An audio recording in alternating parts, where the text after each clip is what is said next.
Hello, আসসালামু আলাইকুম। আজকে আমরা একটা পিডিএফ শিট নিয়ে আলোচনা করব। তো পিডিএফ শিট নিয়ে আলোচনা করার আগে আমরা আগে শিটে কি আছে সেগুলো দেখে নিই। এটা হচ্ছে প্রথম পৃষ্ঠা, দ্বিতীয় পৃষ্ঠা, তৃতীয় পৃষ্ঠা, চতুর্থ পৃষ্ঠা, পঞ্চম পৃষ্ঠা, 6 নম্বর পৃষ্ঠা, 7 নম্বর পৃষ্ঠা, 8 নম্বর পৃষ্ঠা, 9 নম্বর পৃষ্ঠা, 10 নম্বর পৃষ্ঠা, 11, 12, 13, 14, 15।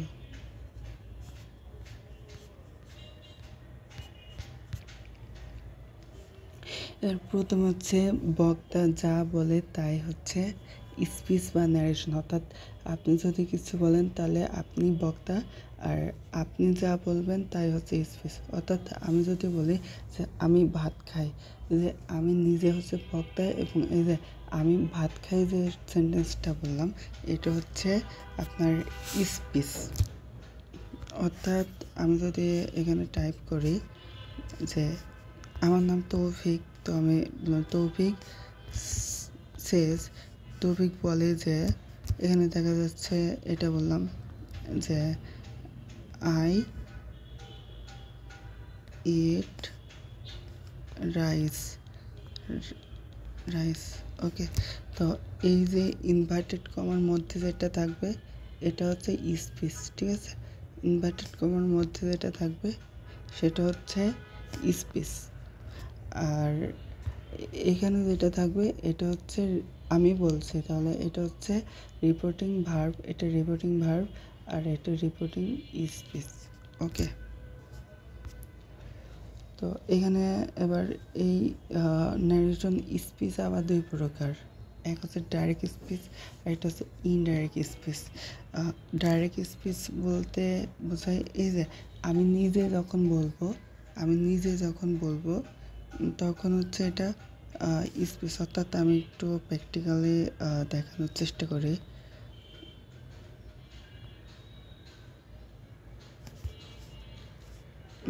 আমি একটু নিজে দেখানোর চেষ্টা করি। ধরেন এই যে এ একটা ব্যক্তি, এ ধরেন একে, এটা হচ্ছে রাকিব, রাকিব, আর হচ্ছে জাকির। হ্যাঁ, জাকির রাকিবকে বললো যে আমি ভাত খাই।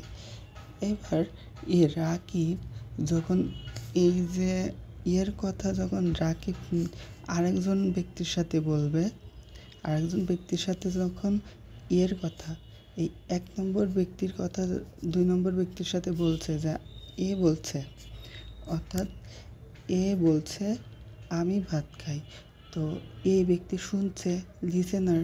তো এ যখন আবার আরেকটা ব্যক্তির কাছে এসে বলবে, এর সাথে বলবে, তখন এই যে আরেকটা ব্যক্তির সাথে বলছে, এইটা হবে ইনডাইরেক্ট স্পিচ, ঠিক আছে। এটা ইনডাইরেক্ট স্পিচ। আর এই জাকির যখন এর সাথে বলবো, আর জাকির যেটা বললো এটা হচ্ছে ডাইরেক্ট স্পিচ।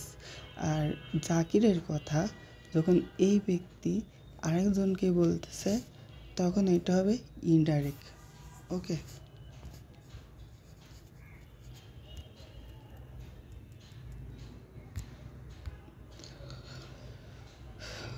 ওকে, এবার তাহলে আশা করি সবাই বুঝতে পেরেছেন। আচ্ছা, তাহলে এখানে এই যে ইনভার্টেড কমার মধ্যে এটা হচ্ছে ডাইরেক্ট স্পিচ, অর্থাৎ রিপোর্টেড স্পিচ, আর এটা হচ্ছে রিপোর্টিং ভার্ব অংশ। অর্থাৎ ডাইরেক্ট স্পিচ যখন বক্তা নিজে বলবে এটা হচ্ছে ডাইরেক্ট, আর বক্তার কথা যখন আরেকজন হুবহু বলবে, হুবহু না, একটু পরিবর্তন তো হবেই, যখন পরোক্ষভাবে বলবে তখন এটা হচ্ছে ইনডাইরেক্ট স্পিচ। তারপরে ন্যারেশন করার জন্য আমাদের হচ্ছে এই সেন্টেন্স কয় প্রকার এগুলো জানা উচিত। তারপরে সেন্টেন্স 5 প্রকার, অর্থগত দিক থেকে assertive sentence, interrogative, imperative, optative, তারপর হচ্ছে এক্সক্লেমেটরি। এবার হচ্ছে অ্যাসার্টিভ সেন্টেন্স এর প্রথমে সাবজেক্ট হয়, পরে প্রতিষ্ঠাপ্ত। দেখেন এখানে প্রথমে সাবজেক্ট, লাস্টে ফুল স্টপ।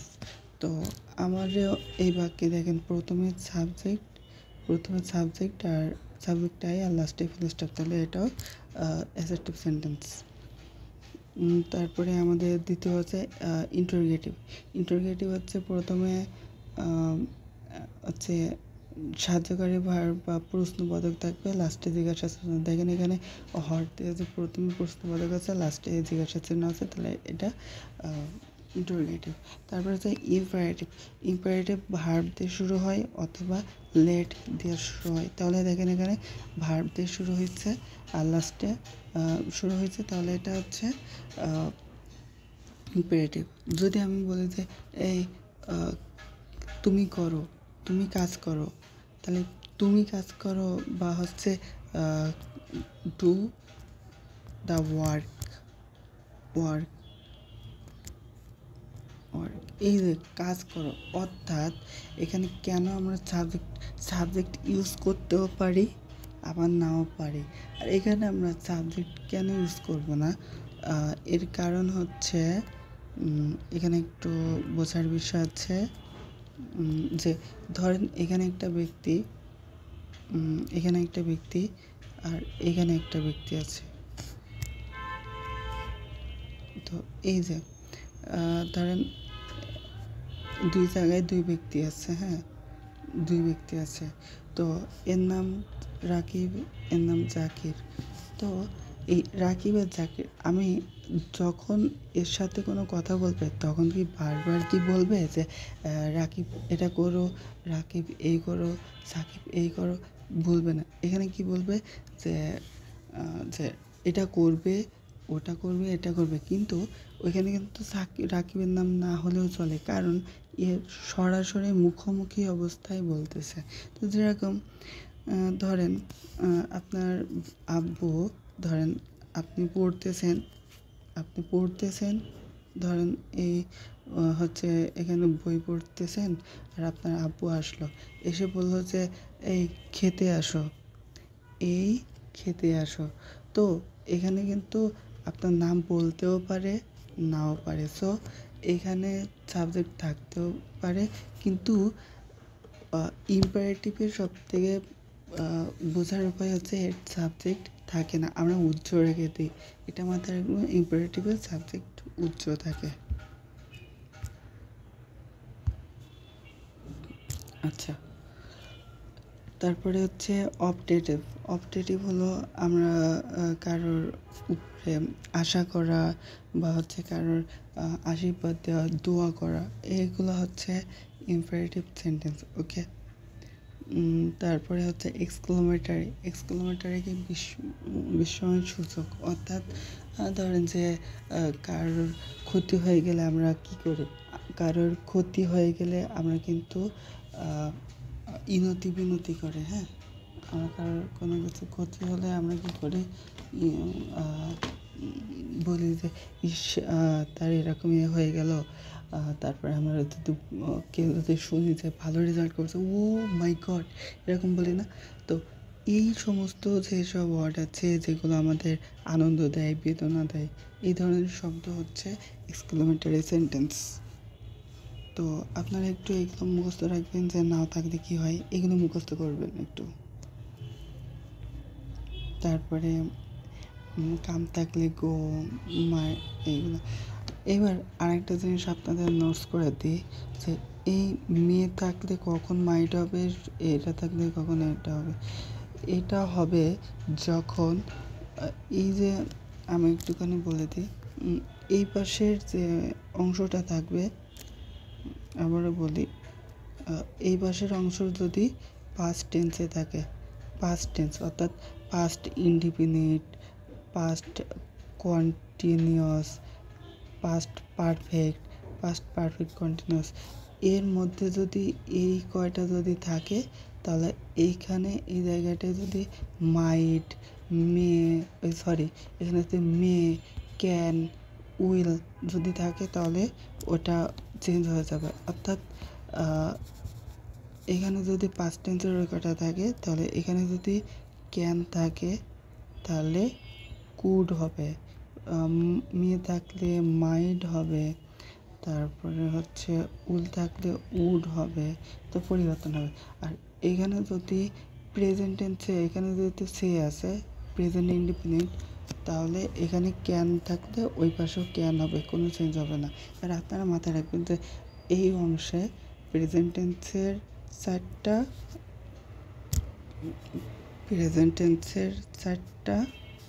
আর ফিউচার টেন্সের চারটা, অর্থাৎ present independent, continuous, perfect continuous, future টেন্সেরও এই চারটা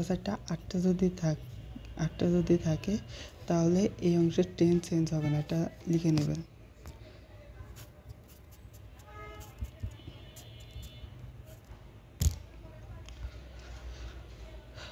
তারপরে এখানে দেখেন, এখানে সে একই কথা বলছে, পাস্ট টেন্স থাকলে যে টেন্স রূপান্তরিত হয় আর কি।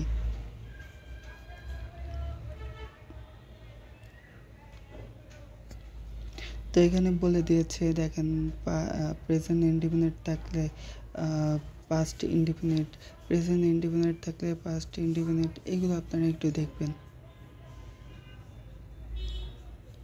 ঠিক আছে।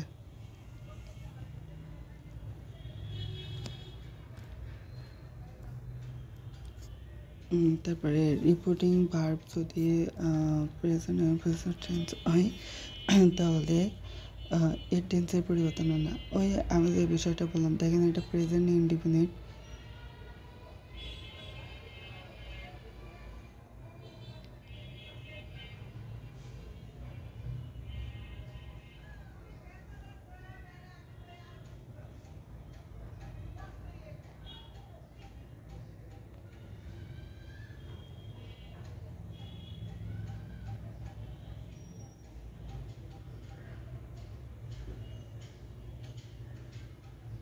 এখানে ভুল আছে, এই নোটসে ভুল আছে। এখানে হবে, এখানে যদি প্রেজেন্ট এবং ফিউচার টেন্স হয় তাহলে এখানে পরিবর্তন হবে না, কিন্তু এরা এখানে ভুল করছে। এখানে বলছে যে হয় তাহলে রিপোর্টিং স্পিচের টেন্স হয়, তাহলে এটা পরিবর্তন হয় না, কিন্তু এখানে কেন পরিবর্তন করলো, এটা তো ভুল আছে, আর আরেকটা কথা বলে রাখি, এই যেগুলো নোটস দেখছেন এগুলো আমার নোটস না, এগুলো হচ্ছে ফেসবুক থেকে নেওয়া। আমার নোটস আলাদা, আমার যতগুলো নোটস পাবেন সবগুলো নোটসে হচ্ছে বাংলা থেকে ইংরেজি করা। তো আমি আপনাদেরকে আমার একটা নোটস আমি আপনাদেরকে একটু দেখাই, তাহলে বুঝতে পারবেন আমার নোটসের নমুনা। এটা হচ্ছে আমার নোটস, কোনটা দাঁড়ান আমি আপনাদেরকে আমার নোটস দেখাই, আমার তৈরি যে নোটসগুলো, ওই নোটসের মধ্যে সব যতগুলো দায় পাবেন সব বাংলা থেকে ইংরেজি পাবেন। যেরকম দেখেন অ্যাফার্মেটিভ টু নেগেটিভ, দেখেন এখানে সব বাংলা থেকে, এই যে পজিটিভ সুপারলেটিভ এটার নিয়মেও বাংলা থেকে ইংরেজি করা। তারপরে এটা দেখেন নেগেটিভ ইন্টারোগেটিভ, এই যে অ্যাফার্মেটিভ নেগেটিভ, দেখেন এখানেও বাংলা থেকে ইংরেজি করা। সো আমার নোটস দেখলে আপনারা বুঝতে পারবেন যে এটা আমার তৈরি, কারণ আমার নোটসে সব বাংলা থেকে ইংরেজি করা। আর এখন যেটা করতেছি এটা হচ্ছে ফেসবুক থেকে নেওয়া আর কি। তো এইখানে ভুল আছে, এখানে হি ইজ হবে, হি ইজ এখানে ভুল আছে। তারপরে এটা এবার আপনারা আরেকটা জিনিস মাথায় রাখবেন যে লিখে নেবেন চিরন্তন সত্য, বৈজ্ঞানিক সত্য, ঐতিহাসিক সত্য, কোনো কাব্যের উদ্ধৃতি, কবিতার উদ্ধৃতি, তারপরে অতীতের অভ্যাস অর্থাৎ বর্তমানের অভ্যাস, এই অভ্যাসগত এই সত্যগুলো থাকলে এই স্পিচের কোনো চেঞ্জ হয় না, শুধু পার্সনের চেঞ্জ হয়, অর্থাৎ পার্সন এবং এই হচ্ছে ভার্বের চেঞ্জ হয়। ওকে, আচ্ছা অ্যাসেপ্টিভে করতে গেলে অ্যাসেপ্টিভ রিপোর্টিং ভার্ব করতে গেলে সে থাকলে সেই হবে। আচ্ছা এর বলে এখানে সে থাকলে সের পরে যদি অবজেক্ট হয়, আপনারা লিখে নেন, এগুলো এত দেখার প্রয়োজন নয়, আমি বলে দিচ্ছি সেটা লিখে নেন। এখানে সে অথবা সেইড এর পরে যদি অবজেক্ট হয় তাহলে সের পরিবর্তে টেল আর সেইডের পরিবর্তে টোল্ড হবে। আর এখানে যদি সের পরে যদি কোনো অবজেক্ট না থাকে তাহলে যাতায় থাকবে। এখন আমি এখানে আপনাদেরকে একটু দেখাই,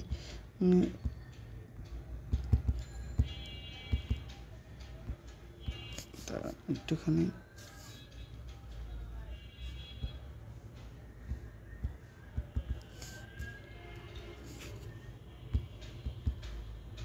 আচ্ছা এখানে দেখেন, এখানে যখন সে আছে, সে পরে কিন্তু কোনো অবজেক্ট নাই, তাহলে এখানে কি হবে, TOU তো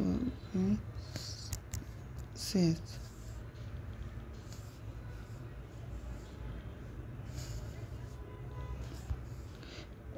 এখানে এখানে হচ্ছে কি হবে তখন, এখানে হচ্ছে ড্যাড, তারপরে হলো আই, এখানে হবে যেহেতু আমি নিজে বলছি, তারপরে আই থাকলে প্রথমে এই প্রথম সাবজেক্টকে যায়, তাহলে হি ইটস রাইস, ঠিক আছে, এটা হবে ক্লিয়ার। এবার এখানে দেখেন কোনো অবজেক্ট নেই, তাহলে সে করতেছে। এবার এখানে যদি আমি বলতাম যে আমি সাদিয়া করলাম, সেই তো সাদিয়া, তারপরে বা নিকিতাকে বললাম, তাহলে এখানে কি হবে, এখানে তখন সের পরিবর্তে TELL টেল হতো, সের পরিবর্তে টেল হতো, হ্যাঁ টেল হতো। ওকে, এটা মাথায় রাখবেন।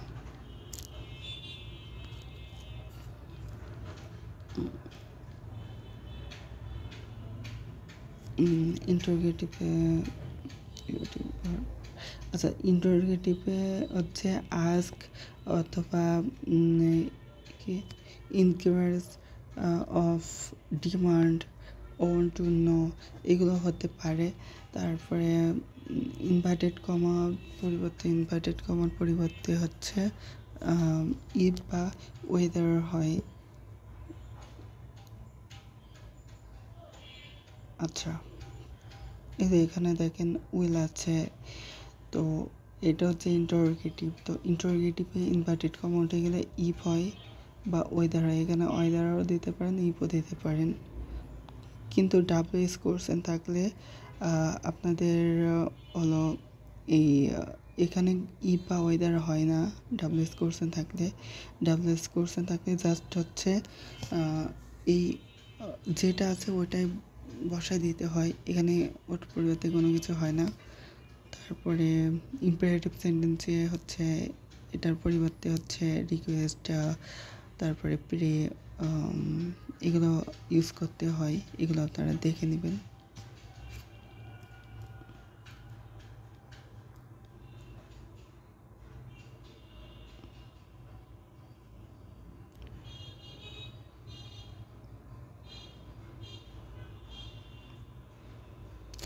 এখানে দেখেন তো লেখা আছে যে লেট দিয়ে শুরু হয় এবং প্রপোজাল বোঝালে এখানে কি হবে, লেটের ব্যবহারের সময় এখানে উই শুড এটা ইউজ করতে হয়। এটা দেখেন, এটা একটু দেখবেন আপনারা।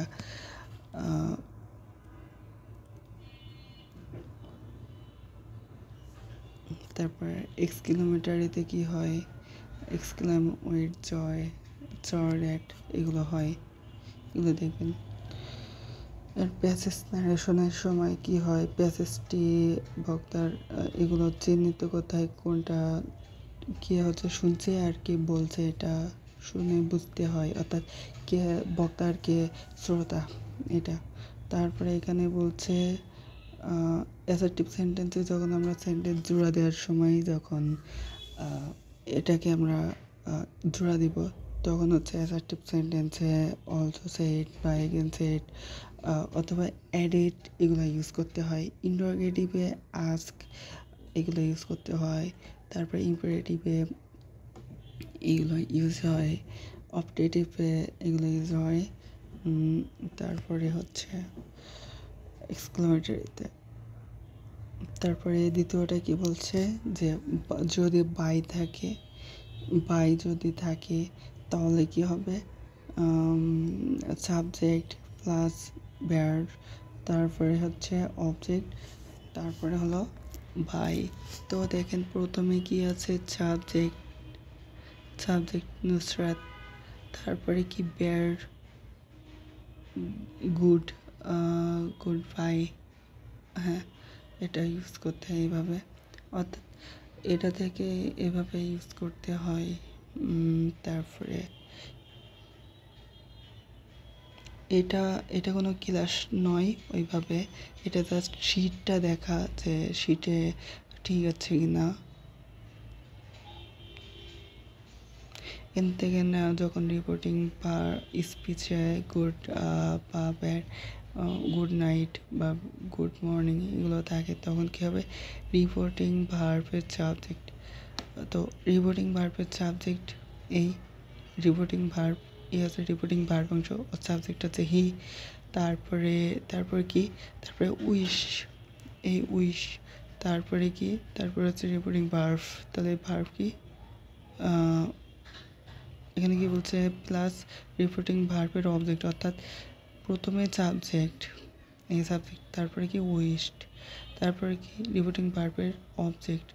তো অবজেক্ট এখানে কি হার দিয়েছে, তারপরে কি তারপরে হচ্ছে গুড মর্নিং, দেখেন এইভাবে।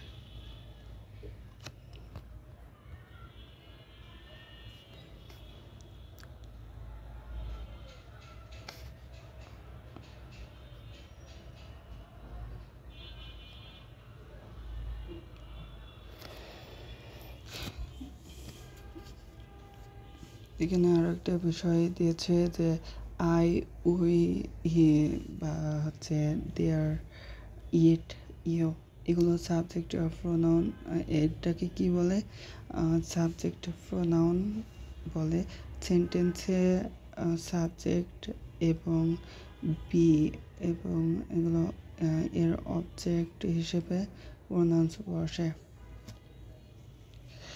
অর্থাৎ এখানে দেখেন এর অবজেক্ট হিসেবে কি বসে, প্রোনাউন্স। আচ্ছা, এটা অন্য এক সময় আলোচনা করা যাবে। ওকে, আজকের শীটের আলোচনা এই পর্যন্ত শেষ। যদি কারোর কোনো সমস্যা হয় তাহলে অবশ্যই বলবেন।